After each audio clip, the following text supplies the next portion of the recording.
السلام علیکم۔ مستند مفتیان کرام سے دینی مسائل کا حل جاننے کے لیے ان کے پورا سر بیانات سننے کے لیے سبسکرائب کیجیے MTM حمزہ آفیشیل چینل کو اور بیل آئیکن کو دبائیے تاکہ ہمارے نئے آنے والی ویڈیوز کے نوٹیفیکیشنز آپ کو ملتے رہیں۔ لائک اور شیئر کرنا مت بھولیے، دین کے پیغام کو پھیلانے میں ہماری مدد کیجیے۔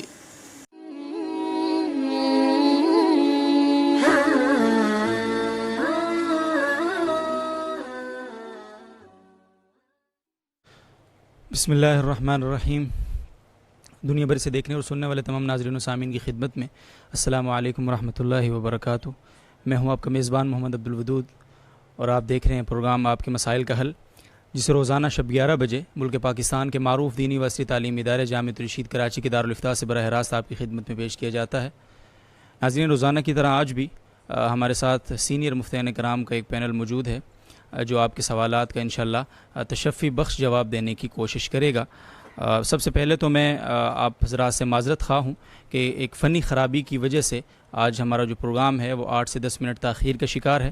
بہت بہت معذرت آپ سے۔ انشاءاللہ آئندہ اس طرح کی کوئی بھی اس طرح کا عذر جو ہے وہ اگر پیش آیا تو آپ کی خدمت میں پیشگی اس کی اطلاع کر دی جائے گی۔ آج کی نشست کا باقاعدہ آغاز کرتے ہوئے ہم اپنے آغاز کرنے سے بلکہ پہلے میں اپنے مہمانان کا تعارف آپ کی خدمت میں پیش کرتا چلوں۔ سب سے پہلے ہمارے ساتھ موجود ہیں مفتی محمد صاحب دامت برکاتہم۔ آپ شیخ الحدیث ہیں جامعۃ الرشید کراچی کے، اسی طرح دارالافتاء جامعۃ الرشید کراچی کے رئیس بھی ہیں اور جامعۃ الرشید کی مرکزی جو شورا ہے اس کے اہم رکن بھی ہیں۔ آج کے ہمارے دوسرے مہمان ہیں مفتی فیصل احمد صاحب۔ آپ معاون مسئول ہیں شعبہ تخصصات جامعۃ الرشید کراچی کے، ماہر فلکیات ہیں ماشاءاللہ۔ اور ہم آج کی نشست کا باقاعدہ آغاز کرتے ہیں مفتی محمد صاحب دامت برکاتہم سے، اور آج کا جو پہلا سوال ہے آج کی نشست کا شاہد مقبول صاحب کا ہے کراچی سے، اور مفتی صاحب وہ سوال آپ کی خدمت میں ہے۔ شاہد مقبول صاحب پوچھتے ہیں جی کہ وضو کے بعد دعا پڑھتے وقت آسمان کی طرف منہ کرنا اور شہادت کی انگلی اٹھانا کیسا ہے؟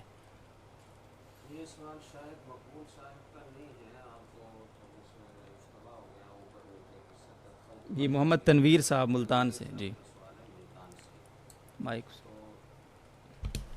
وضو کے بعد دعا پڑھنا تو حدیث صحیح سے ثابت ہے، لیکن وضو کے بعد آسمان کی طرف نظر اٹھا کر دیکھنا یہ بعض روایات میں وارد تو ہے، لیکن ان روایات میں جو سند ہے اس میں ایک مجہول راوی ہے۔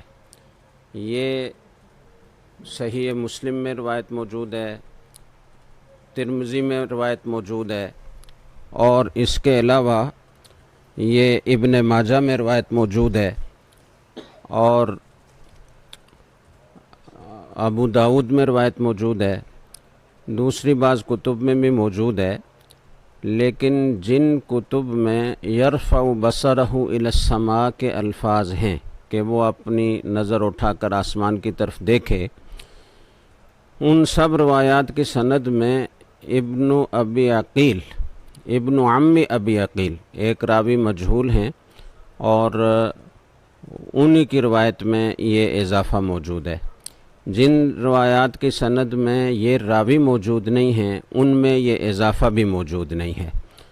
اور جہاں تک بات ہے شہادت کی انگلی اٹھانے کا، تو اس کا تو کسی ضعیف روایت میں بھی ذکر نہیں ہے۔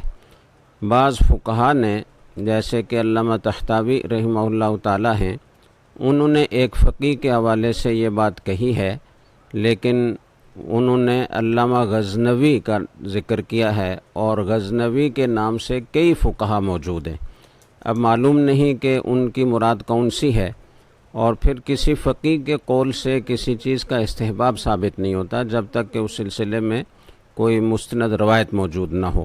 تو اس لیے آسمان کی طرف نظر اٹھا کر دیکھنے کو یا شہادت کی انگلی اٹھانے کو مستحب یا مسنون سمجھنا درست نہیں ہے۔ حدیث صحیح میں جو اس سلسلے میں دعا وارد ہے، اشہد ان لا الہ الا اللہ وحدہ لا شریک لہ واشہد ان محمدا عبدہ ورسولہ اللہم اجعلنی من التوابین واجعلنی من المتطہرین، تو یہ پڑھنے کا اہتمام کرنا چاہیے اور نظر اٹھا کر دیکھنے انگلی اٹھانے سے بچنا چاہیے۔ بہت بہت شکریہ مفتی صاحب۔ اور اگلا سوال ہے آج کی نشست کا، مفتی فیصل احمد صاحب موجود ہیں ہمارے ساتھ۔ رشید الرحمان صاحب سائل ہیں جی، مفتی صاحب وہ پوچھتے ہیں جی کہ میں نجی دفتر میں کام کرتا ہوں، صبح 9 بجے دفتر پہنچتا ہوں کام کے دوران کچھ وقت مل جاتا ہے تو کیا میں اس وقت میں قرآن مجید کی تلاوت کر سکتا ہوں یا نہیں؟ جی رشید الرحمان صاحب، یہ بات آپ کو سمجھنی چاہیے کہ آپ جب کسی جگہ ملازمت کرتے ہیں تو ایک خاص وقت جو ہوتا ہے وہ آپ نے ان کو بیچ دیا ہوتا ہے، اور اس میں آپ ان کی مرضی کے کام کریں گے، اپنی مرضی کے کام نہیں کریں، اصول تو یہ ہے۔ پھر اس میں جو فرض نماز ہے، سنت موقدہ ہے، اس کا وقفہ دینا ان کے لیے بھی ضروری ہے، اور آپ اس کو ادا بھی کر سکتے ہیں۔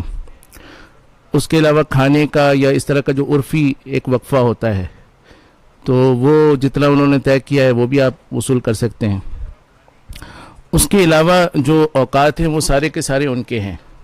اب اگر اس میں آپ کو بسہولت وقت ملتا ہے تلاوت کا، یعنی بسہولت کا مطلب یہ ہے کہ آپ کے ذمے کوئی کام نہیں ہے اور کسی اگلے کام پر بھی آپ کام نہیں کر سکتے، فی الحال آپ بالکل فارغ ہیں، تو ایسے موقع پر اگر آپ تلاوت کر لیں، ذکر کر لیں، کوئی کتاب پڑھ لیں تو اس میں کوئی حرج کی بات نہیں۔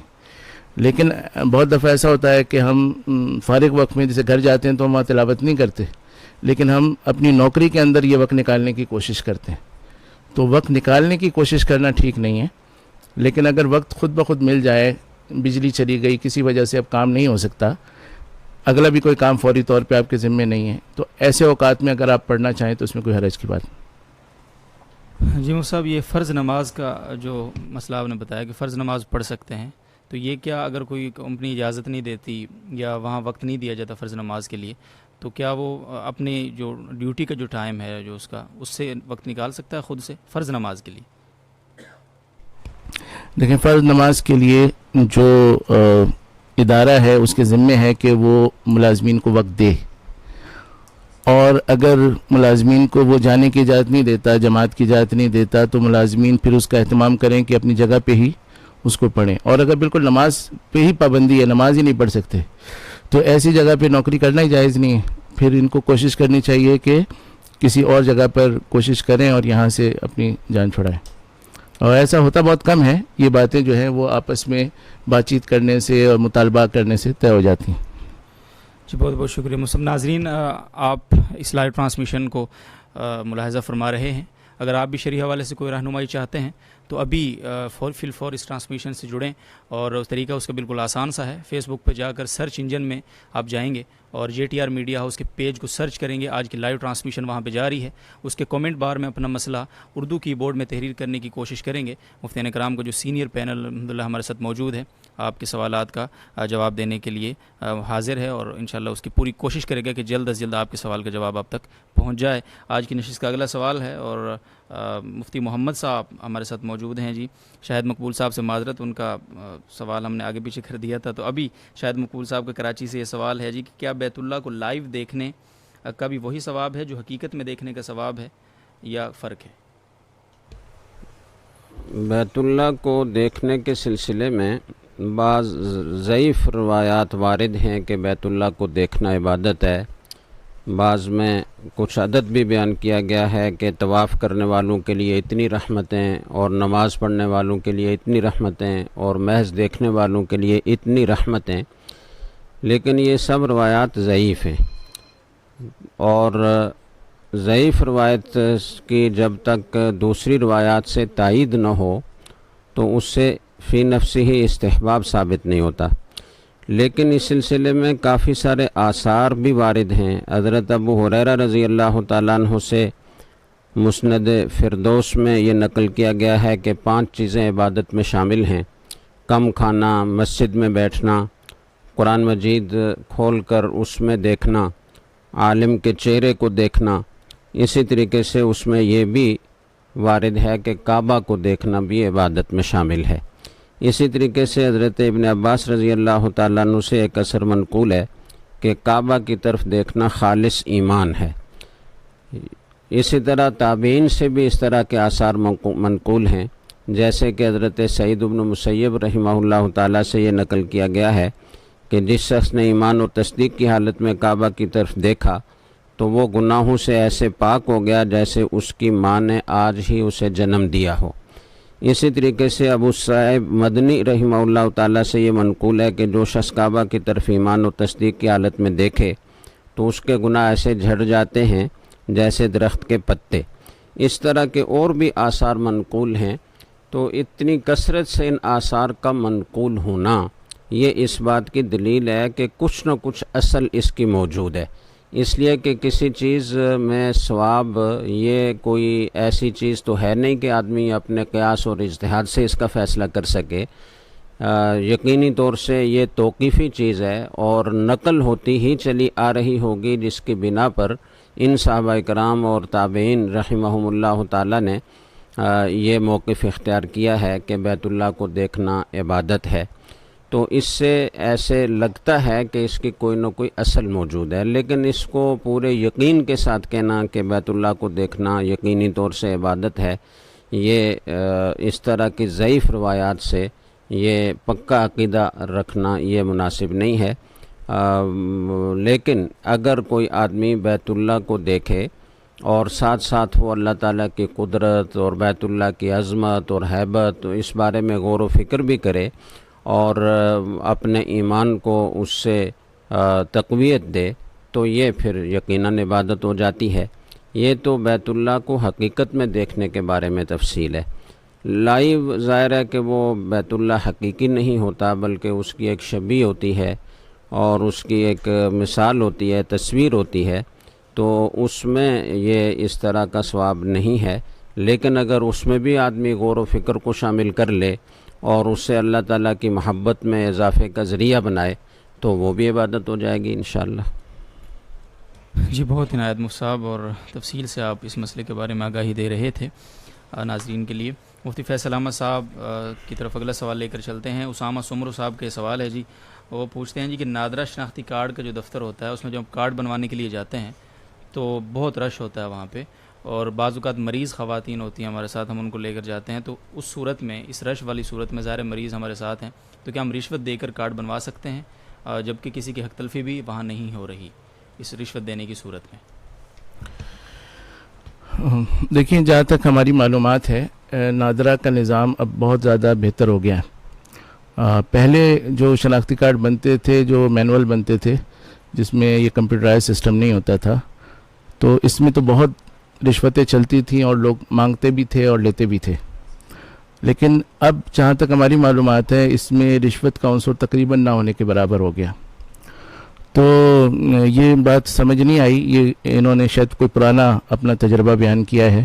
اگر یہ آج کل جو نادرہ کے دفاتر ہیں، خاص طور پہ جو مرکزی شہروں میں ہیں، ان میں اگر یہ جاتے ہیں تو وہاں پر اے سی بھی لگا ہوتا ہے، بیٹھنے کی مناسب جگہ بھی ہوتی ہے، اور معذورین کے لیے الگ سے سہولت بھی ہوتی ہے. تو بظاہر اس میں کوئی ایسی مشقت نہیں ہے جس کی وجہ سے ہم کہیں کہ یہاں پہ رشوت دینے کی گنجائش ہے. اور رشوت سے یہ معاملات حل بھی نہیں ہوتے، کیونکہ بالآخر انگوٹے لگانے ہوتے ہیں، تو انگوٹا تو کوئی اور نہیں لگا سکتا ان کی جگہ پہ. تو یہ عملی طور پہ بظاہر یہ سوال جو ہے یہ ٹھیک نہیں ہے. یہ کوئی ایسا موقع نہیں ہے جہاں پہ رشوت دی جائے، بلکہ ایک نظام بنا ہے، اس کی تقویت بھی اس سے ہوگی کہ آپ تھوڑی سی مشقت برداشت کر کے نظام کے تحت کام کریں. ایک اور اس میں بات ایڈ کر دوں کہ pakidentity.com ایک ویب سائٹ ہے نادرہ کی، اس کے ذریعے سے آن لائن بھی بنتا ہے. تو اگر کوئی معذور ہے تو وہ آن لائن بھی اپنی تصویر بھیج کر اور اپنے ڈاکومنٹس بھیج کر بنوا سکتے ہیں. تو یہ بھی سہولت ہے، گھر میں اگر کوئی سمجھدار ساتھی ہے تو وہ یہ بھی کر سکتا ہے. جی بہت عنایت مفتی صاحب. اور ناظرین، آپ جس طرح سے ملاحظہ کر رہے تھے، جواب کے ساتھ ساتھ آپ کو جو ہمارے ڈپارٹمنٹ سے امپرومنٹ ہوتی ہیں ان کے بارے میں بھی آگاہی دی جاتی ہے یہاں سے. بہت بہت شکریہ مفتی صاحب. اور اگلا سوال ہے آج کی نشست کا، راؤ اسد صاحب اسلام آباد سے سائل ہیں. مفتی محمد صاحب کی خدمت میں یہ سوال، زکوٰۃ میں چاندی کے نصاب پر فتویٰ ہے، اس حساب سے قربانی بھی اکثر افراد پر واجب ہوتی ہے، لیکن لوگوں کی مالی ضروریات اور ایمان کی کمزوری کی بنا پر کافی مشکل پیش آتی ہے. کیا لوگوں کی سہولت کی خاطر قربانی کے لیے سونے کے نصاب کو معیار بنایا جا سکتا ہے یا نہیں؟ یہ سوال کئی سالوں سے ہمارے دارالفتاء میں زیر غور ہے اور اس پر بحث علماء کے درمیان جاری ہے. اور یہ واقعہ ہے کہ بعض لوگوں کو مالی مشکلات کا سامنا کرنا پڑتا ہے، اور چاندی کے نصاب سے بہت تھوڑی مقدار میں اگر کسی کے پاس 5 چیزیں یا ان میں سے بعض چیزیں وہ 52.5 تولہ چاندی کی قیمت کے برابر ہو جائیں نقدی، سونا، چاندی، مال تجارت اور ضرورت سے زائد سامان۔ تو اس پر ضابطے کے لحاظ سے اور جو پہلے سے فتویٰ چلا آ رہا ہے اس کے اعتبار سے قربانی لازم ہو جاتی ہے۔ لیکن بسا اوقات ایسا ہوتا ہے کہ کوئی خاتون ہے مثال کے طور پر، ان کے پاس 1-1.5 تولے کا کوئی چھوٹا سا کوئی زیور ہے اور تھوڑی سی نقدی کہیں سے بھائی نے ہدیہ دے دی، اپنے والد صاحب نے ہدیہ دے دی، تھوڑی سی نقدی ہے، تو اب اگر اس سونے کی قیمت لگائی جائے اور نقدی کو اس میں شامل کیا جائے تو وہ بھی صاحب نصاب ہو جاتی ہے اور اس پر قربانی لازم ہو جاتی ہے، جبکہ اس کے پاس اس تولہ 1.5 تولہ سونے کے علاوہ قربانی کا جانور خریدنے یا کسی جانور میں حصہ لینے کی استطاعت نہیں ہوتی، وہ کافی مشکل میں پڑتی ہے۔ شوہر کی ذمہ داری نہیں ہے کہ وہ اپنی بیوی کی طرف سے قربانی کرے، اور بعض اوقات شوہر کی مالی حالت بھی ایسی نہیں ہوتی کہ وہ بیوی کی طرف سے قربانی کرے، تو اس طرح کے بعض مخصوص حالات میں یہ ہوتا ہے کہ دقت پیش آتی ہے۔ لیکن اس سلسلے میں عمومی فتویٰ ابھی تک کسی معتبر دارالفتہ سے جاری نہیں ہوا کہ چاندی کی بجائے سونے کے نصاب کو معیار بنایا جائے، اس لیے عمومی فتویٰ تو وہی ہے۔ البتہ اگر کسی کو اس سلسلے میں مشکلات کا سامنا ہے اور واقعتاً ایسی مشکل ہے کہ جس کے ساتھ قربانی کرنا اس کے لیے ممکن نہیں ہے یا بہت زیادہ ناقابل تحمل مشقت میں پڑنے کا اندیشہ ہے، تو وہ اپنے ذاتی حالات لکھ کر تو کسی معتبر دارالفتہ سے اس سلسلے میں رہنمائی لے سکتے ہیں۔ جی بہت شکریہ مفتی صاحب۔ کمیٹی کی زکوٰۃ کا حکم کیا ہے، اس حوالے سے بھی رہنمائی کر دیں، ایک سوال ہے۔ جی، کمیٹی پر زکوٰۃ کے سلسلے میں تفصیل یہ ہے کہ کمیٹی اگر آپ نے وصول کر لی ہے اور اس کی کچھ قسطیں آپ ادا کر چکے ہیں اور بقیہ بہت ساری قسطیں آپ کے ذمہ واجب الادا ہیں، تو ایسی صورت میں تو آپ مقروض ہیں کہ آپ کے ذمہ بہت ساری قسطیں ادا کرنا لازم ہے، تو جتنی قسطیں ادا کرنا پر لازم ہے اتنی مقدار میں آپ اپنے اموال سے اس کو منہا کر کے بقیہ جو مال ہوگا اس کا حساب لگائیں گے۔ اگر وہ بقدر نصاب ہے تو زکوٰۃ لازم ہوگی، ورنہ زکوٰۃ لازم نہیں ہوگی۔ اور اگر آپ نے ابھی تک وہ کمیٹی وصول نہیں کی اور آپ قسطیں جمع کرواتے جا رہے ہیں تو یہ آپ کا دوسروں کے ذمہ قرض ہوتا جا رہا ہے، تو جو قرض کسی کو دیا ہوا ہو وہ اموال زکوٰۃ میں شمار کیا جاتا ہے اور اس کی زکوٰۃ ادا کی جاتی ہے۔ جی بہت بہت شکریہ مفتی صاحب۔ اور آج کی نشست کا اگلا سوال ہے، اور ہم یہ سوال جو ہے وہ مفتی فیصل احمد صاحب کی خدمت میں رکھتے ہیں، ہمارے ساتھ موجود ہیں۔ مفتی صاحب یہ سوال ہم سے پوچھا ہے ابو دجانہ صاحب کوئٹہ سے، وہ کہتے ہیں جی کہ عدالت میں سمن بھیجا جاتا ہے گواہوں کے لیے، اس کے لیے خرچہ بھی مقرر کیا جاتا ہے، اس کا کیا حکم ہے، ذرا وضاحت فرما دیں۔ گواہوں کے لیے اجرت لینا اور اجرت لے کر گواہی دینا یہ تو جائز نہیں ہے، اور اگر کوئی اس طرح گواہی دے گا تو اس کی گواہی معتبر بھی نہیں ہوگی۔ لیکن یہاں پر جو قانونی طور پر ایک رقم طے کی جاتی ہے وہ در حقیقت اجرت کے طور پہ نہیں ہوتی بلکہ ایک ہرجانے کے طور پہ ہوتی ہے۔ یعنی جب گواہ آپ کی گواہی دینے آئے گا اور پھر وہ اس کو سفر بھی کرنا پڑے گا، پھر اپنی ملازمت سے بھی 1 دن کی چھٹی کرے گا، یا جو بھی وہ کام کرتا ہے وہاں سے اس کو نقصان ہوگا، اور پھر واپسی پر بھی اور دن بھر کا کھانا وغیرہ بھی، تو ان تمام چیزوں کو دیکھتے ہوئے ایک مناسب رقم بطور ہرجانے کے اگر اس کو دی جاتی ہے تو اس میں کوئی حرج کی بات نہیں ہے۔ ہرجانہ الگ چیز ہے اور اجرت الگ چیز ہے۔ البتہ اگر وہ رقم ہی یعنی اتنی زیادہ ہو کہ وہ اجرت کے برابر تصور کی جائے تو پھر اس کا دینا جائز نہیں ہوگا۔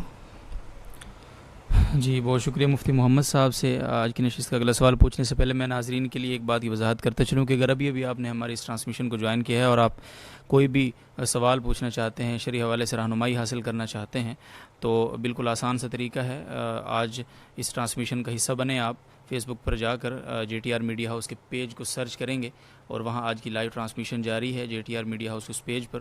اس کے کومنٹ بار میں اپنا مسئلہ تحریر کریں گے. کوشش کریں کہ مسئلہ جو بھی آپ مسئلہ پوچھ رہے ہیں, سوال پوچھ رہے ہیں, اس کو اردو میں تحریر کرنے کی کوشش کریں. بہت سارے ساتھی انگلش میں, رومن انگلش میں اس سوال کو تحریر کر رہے ہیں, دقت ہوتی ہے اس کو پڑھنے میں, اور پھر اس کا جواب ظاہر ہے وہ تاخیر کا شکار ہو سکتا ہے. لہذا اردو کی بورڈ میں تحریر کرنے کی کوشش کریں. انشاءاللہ آپ کے سوال کا ضرور جلد یا دیر سے آپ کو جواب اس کا ملے گا انشاءاللہ. عزیز مفتی محمد صاحب کی خدمت میں اگلا سوال ہے محمد عثمان راولپنڈی سے. یہ سوال پوچھ رہے ہیں جی کہ میرے 3 دوست نہانے کے لیے نہر گئے. سب نے اپنا موبائل اور دیگر سامان ایک رومال میں رکھ کے کنارے پر رکھ دیا. ایک نے چھلانگ لگائی مگر غلطی سے پاؤں پھسلا اور ایک پتھر اس رومال پر جا لگا, جس سے دوسرے ساتھیوں کے 2 موبائل ایسے ٹوٹ گئے کہ ناقابل مرمت ہیں. کیا شرعاً وہ پتھر گرانے والا ضامن ہوگا؟ اس پر کیا جرمانہ عائد ہوگا؟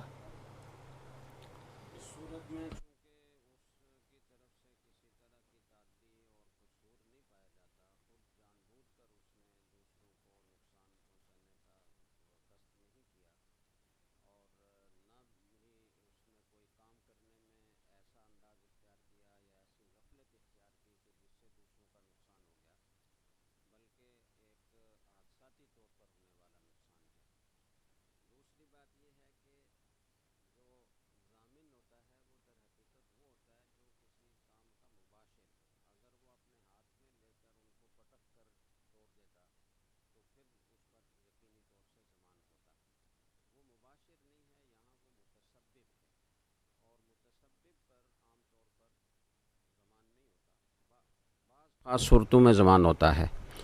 تو اگر اس نے اس میں نقصان پہنچانے کا قصد نہیں کیا اور اتفاقاً ایسا حادثہ پیش آ گیا کہ اس نے چھلانگ مارنے کے لیے کسی پتھر پر قدم رکھا اور وہ پتھر اچھل کر ان موبائلوں پر لگ گیا اور وہ ٹوٹ گئے, تو اس پر کسی قسم کا کوئی ضمان یا جرمانہ نہیں ہے.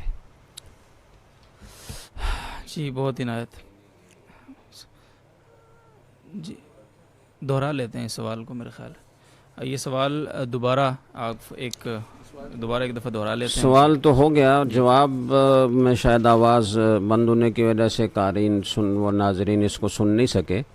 تو جواب یہ ہے کہ اس صورت میں چونکہ ایک تو وہ مباشر نہیں ہے کہ اس نے خود جان بوجھ کر موبائلوں کو اٹھا کر پٹخا ہو اور ان کو توڑا ہو, اور اس کی طرف سے پاؤں رکھنے میں کسی غفلت اور کوتاہی کا بھی بظاہر دخل نہیں ہے. اتفاقی طور پر پیش آنے والا حادثہ ہے کہ وہ کسی اور مقصد کے لیے چھلانگ لگانے کے لیے اس نے پاؤں رکھا کسی پتھر پر, اور وہ پتھر اچھل کر موبائلوں پر لگ گیا اور اس کی وجہ سے وہ موبائل ٹوٹ گئے. تو چونکہ اس کی کوتاہی کو دخل نہیں ہے تو اس لیے یہ ضامن نہیں ہے اور اس پر کسی طرح کا کوئی جرمانہ نہیں ہے. جی بہت عنایت مفتی صاحب. اور اگلا سوال ہے آج کی اس ٹرانسمیشن کا مفتی فیصل احمد صاحب.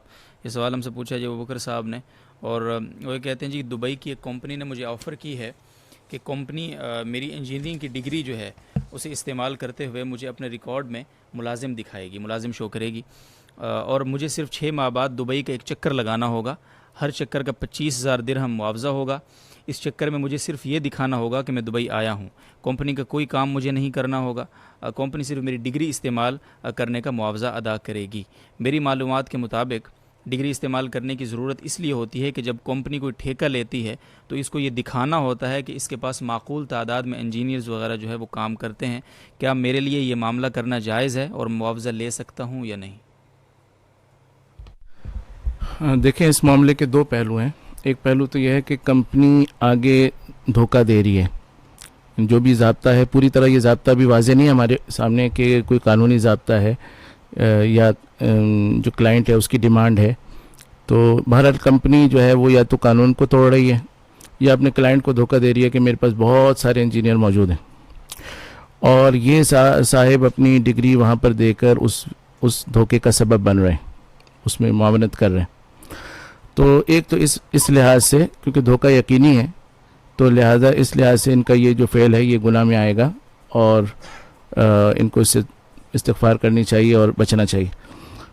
اور دوسری بات یہ ہے کہ یہ جو اس پر اجرت لے رہے ہیں تو اجرت یہ کسی کام کی نہیں لے رہے. اگر کمپنی کی طرف سے ان سے کچھ بھی کام لیا جاتا, کچھ تھوڑی بہت کچھ سرگرمی ہوتی, تو یا ان کو کہا جاتا کہ ہم آپ کو جب بھی بلائیں گے آپ کو کام کرنا ہوگا، تو پھر اس کا کوئی جواز بن سکتا تھا. لیکن کیونکہ یہاں پر کوئی ایسی صورت نہیں ہے اور کمپنی جو ہے وہ صرف اس ڈگری کے دکھانے کا جو ایک حق ہے اس کے بدلے میں پیسے دے رہی ہے، تو یہ بھی جائز نہیں ہے. اور یہ اجرت اس وقت جو ان کو مل رہی ہے یہ ان کے لیے حلال نہیں. البتہ اس کی جائز صورت یہ ہو سکتی ہے کہ کمپنی ان کو بہت لو سیلری پہ رکھ لے، آپس میں معاہدہ ہو جائے کہ بھئی لو سیلری پہ رکھیں گے، کبھی ضرورت پڑے گی ہم آپ کو بلائیں گے، اور وہ سیلری باضابطہ ان کو دی جائے، صرف فارمیلٹی پوری نہ کی جائے. تو اس صورت میں کیونکہ یہ باضابطہ اس کے ملازم ہوں گے اور جب وہ بلائیں گے تو یہ جائیں گے، اس کے پابند ہوں گے، تو پھر وہ جو اجرت دیں گے وہ اس کی گنجائش ہوگی لینے کی. لیکن فی الحال صرف ڈگری دکھانے کے لیے اجرت دینا یہ جائز نہیں. جی بہت خوب جی مفتی صاحب. اور اگلا سوال ہے مفتی محمد صاحب کی خدمت میں ہے. سائمہ تسمیر صاحبہ ملائیشیا سے پوچھتی ہیں جی کہ عورت شادی کے بعد اپنے نام کے ساتھ شوہر کا نام لگا سکتی ہے؟ جی یہ بہت غلط فہمی پائی جاتی ہے ہمارے معاشرے میں کہ اگر بیوی شادی کے بعد شوہر کا نام اپنے نام کے ساتھ لگائے گی تو یہ اپنے والد کے سوا کسی دوسرے کی طرف نسبت ہوگی، جس پر حدیث میں شدید وعیدیں وارد ہیں. اور یہ ہے کہ ایسا شخص جو اپنے والد کو چھوڑ کر کسی اور کی طرف اپنے آپ کو منسوب کر رہا ہے، چاہے وہ مرد ہے یا عورت ہے، تو وہ جنت کی خوشبو بھی نہیں سونگھ سکے گا. تو اس حدیث کی بنا پر بہت سارے لوگوں کو یہ غلط فہمی ہے کہ شادی کے بعد بیوی اپنے شوہر کا نام لگائے گی تو وہ اس وعید کا موجب بنے گی اور اس کی مستحق ٹھہرے گی. حالانکہ ایسا نہیں ہے. یہ جو غیر اب کی طرف اپنے والد کو چھوڑ کر کسی دوسرے کی طرف نسبت کرنا ممنوع ہے، یہ اس بنا پر ہے کہ نسب میں اشتباہ ہو جائے گا. وہ حقیقتاً کسی کا بیٹا ہے اور ظاہر کر رہا ہے اپنے آپ کو کسی اور کا بیٹا، تو اس سے نسب میں خلط ملط ہو رہا ہے، اشتباہ پیدا ہو رہا ہے، یا نسب دوسرے کا ظاہر ہو رہا ہے جس کا ہے نہیں، تو اس لیے یہ ممنوع ہے. لیکن ہمارے معاشرے میں جو شادی کے بعد بیوی اپنے شوہر کا نام لگاتی ہے تو وہ محض تعارف کی بنا پر لگاتی ہے. دنیا کو پتہ ہے کہ یہ اس کی بیٹی نہیں ہے بلکہ اس کی بیوی ہے، تو وہ بطور تعارف کے اپنے نام کے ساتھ شوہر کا نام لگاتی ہے. اس میں کوئی حرج کی بات نہیں ہے. البتہ اگر کسی جگہ اس کا عرف نہ ہو اور نام کے ساتھ جو بھی نام لگایا جائے تو دیکھنے سننے والے اس کو والد ہی کا نام سمجھتے ہوں، تو اس سے پھر چونکہ وہی نسب میں اشتباہ ہوگا تو وہاں یہ چیز ممنوع ہوگی. لیکن ہمارے معاشرے میں ایسا ہے نہیں، بلکہ کسی جگہ بھی شاید ایسا نہیں ہے کہ شادی کے بعد بیوی اپنے شوہر کا نام بطور تعارف لگاتی ہے اور لوگوں کو معلوم ہوتا ہے کہ یہ اس کا شوہر ہے. جی بہت بہت شکریہ. محض تعارف کے لیے اپنے نام کے ساتھ شوہر کا نام لگانا ظاہر ہے اس وعید میں نہیں آتا. مصعب تفصیل سے آپ کو آگاہ کر رہے تھے. ناظرین وضاحت کرنا چاہتا ہوں ایک بات کی یہاں پر، آپ کو پتہ ہے بار بار آپ سنتے ہیں اس بات کو اور ماشاءاللہ احتیاط بھی کرتے ہیں، لحاظ بھی کرتے ہیں کہ ہمارے اس پلیٹ فارم سے کسی بھی فرقہ وارانہ اور سیاسی نوعیت کی کسی بھی سوال کا کوئی بھی جواب نہیں دیا جاتا، لہٰذا ایسے کسی بھی سوال سے آپ کو گریز کرنا ہوگا. آج کی نشست کا اگلا سوال مفتی فیصل احمد صاحب کی خدمت میں. سان بن علی صاحب یہ سوال پوچھتے ہیں کہ امپلائیز ویلفیئر فنڈ جو ہوتا ہے جی اس کا شرعی حکم کیا ہے؟ ایک یہ، اور دوسرا بھی حسان بن علی صاحب ہی کا سوال ہے کہ ہاؤس بلڈنگ لون کا شرعی حکم کیا ہے؟ یہ کیا اس کی رقم زکوٰۃ سے منہا کی جائے گی یا نہیں؟ یہ دو سوال ہیں جی حسان بن علی صاحب کے. دیکھیں انہوں نے جو لکھا ہے امپلائمنٹ ویلفیئر فنڈ، جی امپلائیز ویلفیئر فنڈ. تو امپلائیز ویلفیئر فنڈ جو ہے یہ پاکستان میں تو یہ اسلام سے کوئی فنڈ نہیں ہے. موریشیس میں یہ ایک فنڈ موجود ہے اور ہو سکتا ہے کہ یہ وہاں رہتے ہوں تو انہوں نے اس لحاظ سے سوال کیا ہے. تو اگر یہ اسی کا پوچھ رہے ہیں تو وہ جو فنڈ ہے اس کا بنیادی مقصد لوگوں کو قرضے دینا ہے، یعنی پبلک امپلائی ہو یا پرائیویٹ امپلائی ہو اس کو قرضے جاری کرتے ہیں آسان سود کے ساتھ. تو 8% جسے ابھی جو لیٹسٹ معلومات ہے اس کی وہ یہ کہ 8% وہ ان سے سود لیتے ہیں. عام بینک وغیرہ جو ہیں وہ بہت زیادہ لیتے ہیں، اس کے مقابلے میں یہ کم ہوتا ہے، اس لیے لوگوں میں زیادہ مقبول ہے. تو یہ جو فنڈ ہے کیونکہ یہ سودی بنیادوں پہ کام کر رہا ہے اور اس میں سود ادا کرنا پڑتا ہے، سودی قرض کا معاہدہ کرنا پڑتا ہے، لینا پڑتا ہے، تو یہ سب چیزیں جو ہیں ان پہ سخت وعیدیں ہیں اور اللہ کے رسول سے جنگ کی بات ہے، تو لہٰذا یہ بالکل جائز نہیں ہے اور اس کی کوئی گنجائش نہیں۔ البتہ پاکستان کے حوالے سے اگر یہ پوچھنا چاہتے ہیں تو ورکرز ویلفیئر فنڈ ایک ہے جو کہ EOBI کے تحت وہ چلتا ہے، اور EOBI وہ ادارہ ہے جو کہ عام طور پہ جو پرائیویٹ یا پبلک، بلکہ پرائیویٹ کے جو امپلائیز ہیں تو ان کو پینشن دینے کے لیے وجود میں آیا۔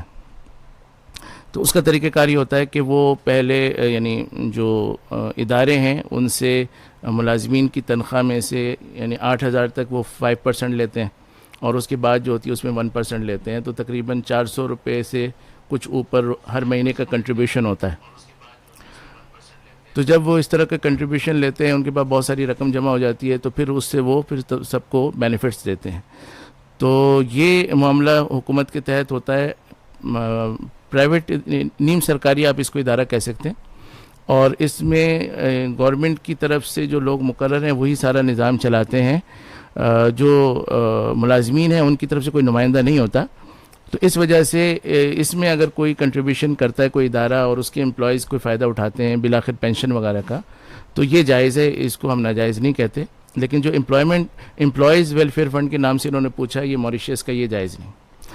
تو یہ تو پہلا سوال ہو گیا۔ دوسرا ہاؤس بلڈنگ کے قرضے کا انہوں نے پوچھا ہے۔ تو ہاؤس بلڈنگ سے اب جو ہے یعنی غیر سودی قرضے بھی جاری ہو رہے ہیں اور سودی قرضے بھی جاری ہوں، یعنی غیر سودی کے لیے کوئی اسلامک کوئی موڈ ہے فائنانس کا، جیسے ڈیمینشنگ مشارکہ ہے، اس طرح کی چیزیں ہوتی ہیں۔ تو کیونکہ اب یہ دونوں طرح کے ہو رہے ہیں، تو جو غیر سودی ہے وہ جائز ہے اور جو سودی ہے وہ ناجائز ہے۔ تو ایک تو یہ بات ہوگی۔ دوسرا انہوں نے پوچھا ہے کہ اس پر زکوٰۃ کا حکم کیا ہوگا، کیونکہ بہت ساری انسٹالمنٹس بعد میں دینی ہوتی ہیں۔ تو اس میں جب انہوں نے سودی قرضہ لیا ہاؤس بلڈنگ والوں سے اور اس کو انہوں نے انسٹالمنٹس میں ادا کرنا طے کیا، تو اس سال جو انسٹالمنٹس ہیں ان کو زکوٰۃ کے اثاثوں سے منفی کر کے اس کی زکوٰۃ دی جائے گی۔ لیکن جو ہمیشہ یعنی 10 سال کی انسٹالمنٹس ہیں ان تمام کو جو ہے وہ مائنس نہیں کیا جائے گا، صرف اس سال جو زکوٰۃ جو انسٹالمنٹ ان کے ذمے ہوں گی اس کو مائنس کریں گے، اور بقیہ جو ہے اس کی زکوٰۃ جو ہے ان کو دینی ہوگی۔ جی بہت بہت شکریہ مفتی فیصل احمد صاحب، دونوں سوالوں کا آپ نے تشریفی وقت جواب دیا ہے۔ اور مفتی محمد صاحب سے اگلا سوال ان کی خدمت میں ہے، شعیب اسلم صاحب KPK سے، وہ یہ پوچھتے ہیں جی کہ عورت جو ہے اپنے شوہر کو اس کے نام سے پکار سکتی ہے؟ ایک دوسرا یہ ہے کہ عورت غسل کے دوران جو ہے وہ سر کے سارے بال دھوئے یا صرف سر کا دھونا کافی ہے؟ پہلے سوال کا جواب یہ ہے کہ عورت اپنے شوہر کا نام لے کر اسے پکارے تو فی نفسی ہی یہ جائز ہے، یہ ممنوع اور ناجائز نہیں ہے، لیکن بعض معاشروں میں اسے خلاف ادب سمجھا جاتا ہے۔ تو آداب کا تعلق چونکہ عرف سے اور رواج سے ہوتا ہے، تو اگر کسی معاشرے میں اس کو خلاف ادب سمجھا جاتا ہو تو وہاں بیوی کا اپنے شوہر کا نام لے کر اسے پکارنا یہ خلاف ادب ہوگا، اس سے بچنا چاہیے۔ دوسرا سوال غسل کے بارے میں ہے، تو اس کا جواب یہ ہے کہ اگر بال گندے ہوئے ہیں، جیسے عورتیں مینڈیاں بنا لیتی ہیں، ان کو باندھ لیتی ہیں، تو ایسی صورت میں تو سارے بالوں کو کھول کر ایک ایک بال دھونا ضروری نہیں ہے، بلکہ سر دھو لینا کافی ہے، جڑوں تک پانی پہنچ جائے کافی ہے۔ لیکن اگر بال کھلے ہوئے ہیں تو ایسی صورت میں پھر سارے بالوں کا دھونا ضروری ہے، کوئی بال بھی خشک رہ جائے گا تو غسل نہیں ہوگا۔ جی بہت شکریہ۔ یہ ایک لائیو سوال ہے، عابد حسین باغ والا صاحب یہ پوچھ رہے ہیں کہ آج کل جو منڈی کے اندر مویشی ہوتے ہیں ان کے سینگ جو ہے ان کو ختم کر دیا جاتا ہے، ظاہر مختلف اوزار ہیں ان کے استعمال کر کے، تو ایسے جانور کی قربانی کا حکم کیا ہے؟ جی، سینگ اگر کسی جانور کا جڑ سے اکھڑ جائے اور اس کا اثر دماغ تک پہنچ جائے تو ایسے جانور کی قربانی جائز نہیں ہوتی، لیکن جو سوال پوچھا گیا ہے اس میں ایسا نہیں ہوتا، بلکہ ان سینگوں کو رگڑ کر بہت چھوٹا کر لیا جاتا ہے، یا بعض اوقات اتنا گہرائی تک بھی اس کو لے جایا جاتا ہے کہ وہ ظاہری طور پر نظر ہی نہیں آتے، لیکن اس سے دماغ پر کوئی اثر نہیں پڑتا، اس سے جانوروں کی خوبصورتی میں اضافہ ہوتا ہے اور لوگ اس کو زیادہ پسند کرتے ہیں، اس لیے اس کی قیمت بھی عام جانور سے، سینگوں والے جانور سے زیادہ ہوتی ہے، تو اس لیے ایسے جانوروں کی قربانی کرنے میں کوئی حرج کی بات نہیں ہے۔ ہاں جی، بہت عنایت مفتی صاحب۔ اور یہ اگلا سوال ہے آج کی نشست کا، مفتی فیصل احمد صاحب سے جانتے ہیں اس کا جواب۔ نور آغا شاہ صاحب لکی مروت سے وہ یہ پوچھتے ہیں کہ جی ہمارے ہاں ایک قسم کی گاڑیاں ہیں جو کھلا سیمنٹ سپلائی کرتی ہیں، وہ متعین مقدار ٹھیکیدار کو پہنچاتی ہیں، تو گاڑی میں کچھ زائد سیمنٹ جو ہے وہ باقی رہ جاتا ہے، تو سوال یہ ہے کہ یہ زائد سیمنٹ کو استعمال کر سکتا ہے یا نہیں، یا مسجد کی تعمیر میں اس کو صرف کیا جا سکتا ہے یا نہیں، یا کوئی اور طریقہ جواز کا ہو سکتا ہے تو وہ بھی بیان فرما دیں جی۔ لیکن سپلائر نے جو سیمنٹ بھجوایا ہے کسی بھی جگہ پہ، تو وہ سارا کا سارا سپلائر کی ملکیت تھا، اور اب انہوں نے اس میں سے ایک خاص وزن جو ہے اتار دیا۔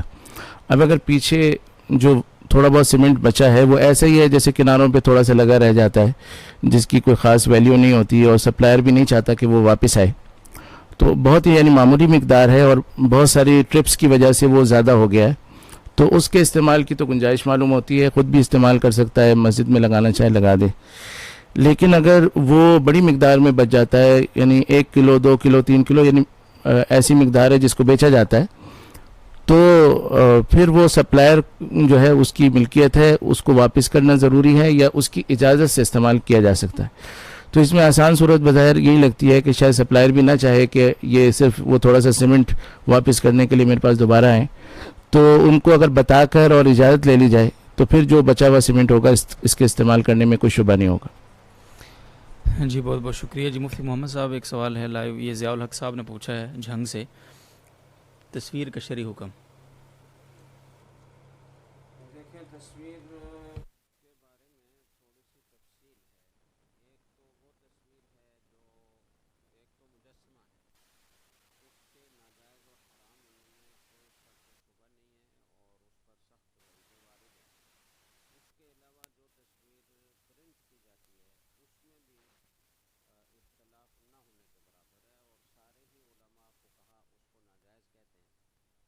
ناجائز کہتے ہیں، اور کتب حدیث میں اس پر شدید وعیدیں وارد ہیں۔ ایک حدیث جو صحیح بخاری میں بھی ہے، تصویر کے بارے میں بہت ساری وعیدیں وارد ہیں، اور صحیح بخاری میں بھی کئی احادیث اس سلسلے میں وارد ہوئی ہیں۔ ایک حدیث ہے اشد عذابا یوم القیامت المصورون، کہ سب سے زیادہ سخت عذاب وہ قیامت کے دن ان لوگوں کو ہوگا جو تصویریں بناتے ہیں۔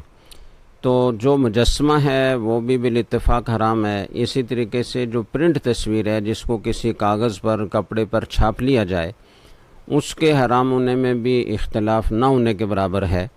لیکن جو ہمارے زمانے میں ڈیجیٹل تصویر ہے، اس میں کوئی چیز کسی جگہ ثبت نہیں ہوتی، کسی جگہ اس کا نقش وہ پرنٹ نہیں ہوتا، بلکہ وہ برقی ذرات کی شکل میں ظاہر ہوتی ہے، اور وہ ذرات بھی سامنے آتے ہیں، بنتے ہیں، پھر ختم ہو جاتے ہیں، بنتے ہیں، ختم ہو جاتے ہیں، اور یہ عمل اتنی تیز رفتاری سے ہو رہا ہوتا ہے کہ دیکھنے والے کی آنکھ اس کا ادراک نہیں کر سکتی، اس لیے کہ کوئی چیز بہت تیزی سے حرکت کر رہی ہو تو اگر وہ 1 سیکنڈ میں 16 مرتبہ حرکت کرے تو اس وقت تک تو اس کا ادراک کیا جا سکتا ہے، لیکن اگر 1 سیکنڈ میں وہ 16 مرتبہ سے زائد حرکت کر رہی ہو اور آ جا رہی ہو، بنتی بجھتی ہو، تو ایسی صورت میں آنکھ اس کا ادراک نہیں کر سکتی، آنکھ اسے ثابت ہی دیکھتی ہے، حالانکہ وہ ثابت ہوتی نہیں ہے، بلکہ وہ برقی ذرات آتے ہیں، ختم ہو جاتے ہیں، آتے ہیں، ختم ہو جاتے ہیں، تو دیکھنے والا اسے ایک ثابت تصویر سمجھ رہا ہوتا ہے۔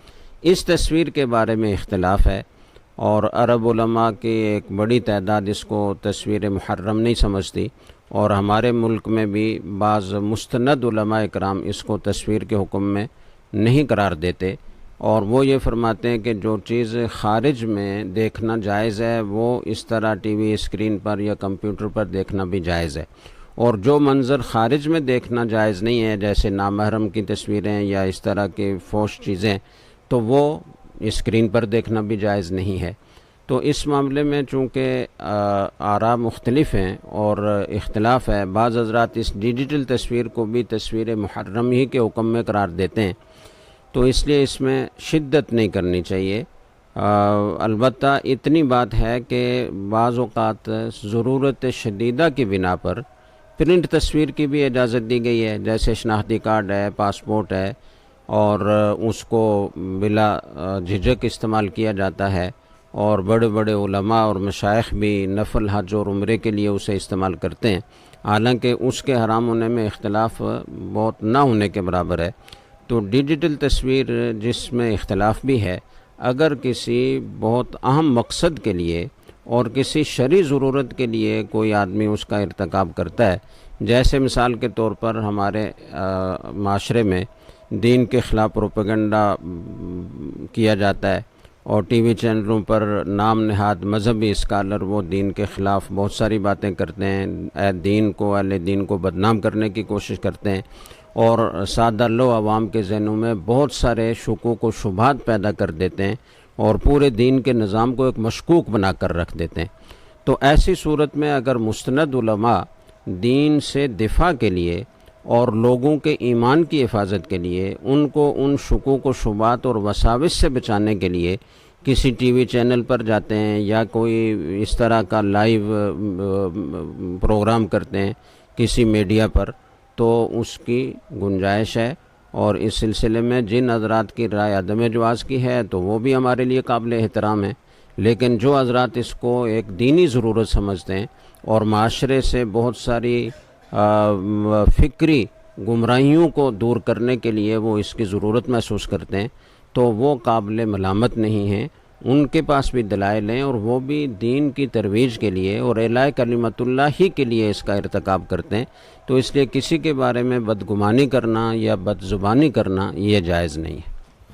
جی بالکل، بہت بہت شکریہ مفتی صاحب۔ اور مفتی تقی عثمانی صاحب کے متعلق یعنی یہ چیز ان کی طرف منسوب کی جاتی ہے جواز کی، لیکن ہم نے جتنی ان کے معاملے میں یعنی ان کی ذات کی حد تک احتیاط دیکھی ہے تصویر کے معاملے میں، ظاہر ہے وہ قابل رشک ہے یقیناً، بالکل جس طرح آپ نے فرمایا ضرورت کے تحت ہی اس کی اجازت دی جا سکتی ہے۔ محمد عالیان خالد صاحب، آپ شکوہ کر رہے ہیں جی، آپ کا سوال تفصیل طلب ہے، انشاءاللہ کل اس کو شامل کیا جائے گا۔